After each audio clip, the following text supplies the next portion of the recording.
வணக்கம். வாங்க சமைக்கலாம். இன்னைக்கு நான் சாமை அரிசிய வச்சு சாதம் செய்ய போறேன். 1 டம்ளர் அரிசிய குக்கர்ல போட்டு நல்லா ஒரு 5 வாட்டி கழுவிட்டு, தண்ணிய இருத்துட்டு, 1 டம்ளருக்கு நான் 2 1/4 டம்ளர் தண்ணி வச்சு, குக்கர் மூடி 2 விசில் விட போறேன்.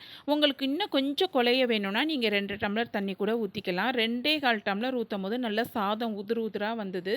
குக்கர் வந்து சவுண்ட் அடங்குனதுக்கப்புறம் வெயிட் ஓப்பன் பண்ணிட்டு பார்த்தா, சாதம் நல்லா உதிர் உதிரா இருந்தது. நான் இன்னைக்கு இது கூட குழம்பு ஊத்தி தான் சாப்பிட போறோம். இந்த சாதம் சாப்பிடும்போது எந்த ஒரு டிஃப்ரெண்ட்டும் தெரியல. நம்ம நார்மல் சாப்பாட்டில் எப்படி குழம்பு ஊற்றி சாப்பிட்டோமோ அதே மாதிரி தான் டேஸ்ட் இருந்தது. நான் இன்னைக்கு பூண்டு, சாம்பார் வெங்காயம், மணத்தக்காளி விதை போட்டு குழம்பு வச்சுருக்கேன். சூப்பராக இருந்ததுங்க சாப்பிட. இது கூட நான் வந்து கடலைப்பருப்பு, சிறுபருப்பு, புடலங்காய் போட்டு கூட்டு பண்ணியிருந்தேன். இந்த கார குழம்புக்கும் இந்த கூட்டுக்கும் டேஸ்ட்டு சூப்பராக இருந்தது. இது கூடவே நான் அப்பளமும் வச்சு சாப்பிட்டேன்னா நல்லா இருந்ததுங்க சாப்பிட. கண்டிப்பாக இது ரொம்ப ஹெல்த்தியான ரைஸு. எல்லாரும் செஞ்சு சாப்பிடுங்க.